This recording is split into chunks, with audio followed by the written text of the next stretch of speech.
On October 27, 1962, 300 feet beneath the Sargasso Sea, the Soviet submarine B-59 was dying. The air conditioning had failed. The cabin passed 120 degrees Fahrenheit. Carbon dioxide rose toward toxic levels. Above them, American destroyers dropped signaling depth charges that rattled the hull. Cut off from Moscow and convinced World War III had begun, the submarine's captain ordered the arming of a 10-kiloton nuclear torpedo. Soviet protocol required unanimous consent from 3 officers. The captain said yes. The political officer said yes. The survival of every person on Earth now rested on the final vote of a 36-year-old brigade commander named Vasily Arkhipov. He said no.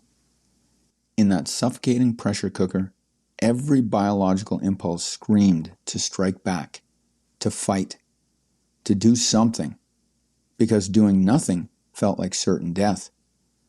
Arkhipov stood his ground alone. He absorbed the fury of his captain, diffused the panic, and persuaded them to surface and await orders. He did not change the world by conquering an empire. He changed it by conquering his inner turmoil in a moment of absolute chaos.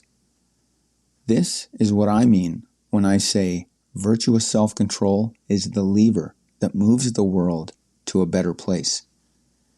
Hey there, it's me, Core, and you're listening to Exercising Consistency, from fitness to flourishing. The phrase asks us to distinguish between 2 things that look similar from the outside: discipline and virtuous self-control. Discipline is raw willpower, the capacity to stick to a plan. It's a neutral mechanism. A bank robber and a dictator can possess immense discipline. They wake up early, they deny short-term desires to achieve their goals. Virtue, or personal excellence, requires those actions to be aimed at what is fundamentally good. Aristotle described 2 kinds of self-controlled person to sharpen this. The continent person feels a toxic desire and uses sheer willpower to hold themselves back. They fight an internal war. Their self-control depletes them. The virtuous person has trained their desires to align with their reason. They do not force themselves to do the right thing. They want to do the right thing. The internal war is over. Discipline without virtue is dangerous efficiency. Virtue without discipline is impotent wishful thinking.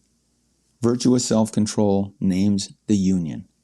Discipline that makes your world better while making the world at large better. It's tempting to assume Archipov's level of self-mastery is detached from anything we will ever face. But philosophically and neurologically, the internal lever he pulled is the exact same lever you are asked to pull every week in your exercise practice. Consider what Arkhipov actually did. Surrounded by heat, exhaustion, panic, he paused. He overrode his primal survival instincts in service of a higher rational commitment. He created a gap between stimulus and response. Now, consider the final grueling set of a heavy barbell squat. Your body temperature has spiked. Your heart rate is hitting its limit. Carbon dioxide builds in your blood. Your biological brain panics and pleads. Stop, quit, put the weight down, seek comfort. In that moment, under the iron, you are trapped in your own miniature submarine. When you refuse to quit, when you consciously control your breathing, maintain your form, and follow through, you are practicing the exact mechanism Arkhipov used. You are training your rational mind to veto your primal impulses. And this is the point you must not miss. The lever is always closer than it appears. It's not waiting for a crisis, a spotlight, or a submarine rattling in the dark. It's waiting in the smallest repetitions of your day. The rep you don't feel like finishing. The conversation you don't want to have. The comfort you don't want to release. Every time you override impulse in service of what is right, you are rehearsing for the moment that will matter. Vasily Arkhipov didn't save the world because he was extraordinary. He saved it because he had practiced being the kind of man who could stay composed when everything around him collapsed. He had built a self that would not fracture under pressure.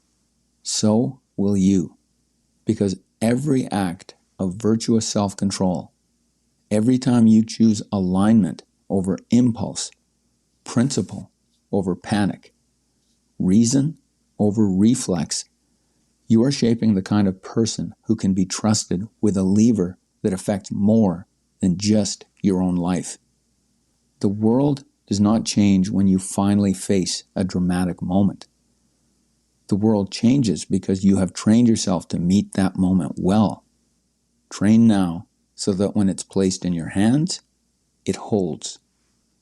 When you're ready to exercise consistency and become the person who follows through, start your day one inside the Act Score Challenge. Stack the days and practice the reps that reshape your identity. That's it for today. Catch you next time.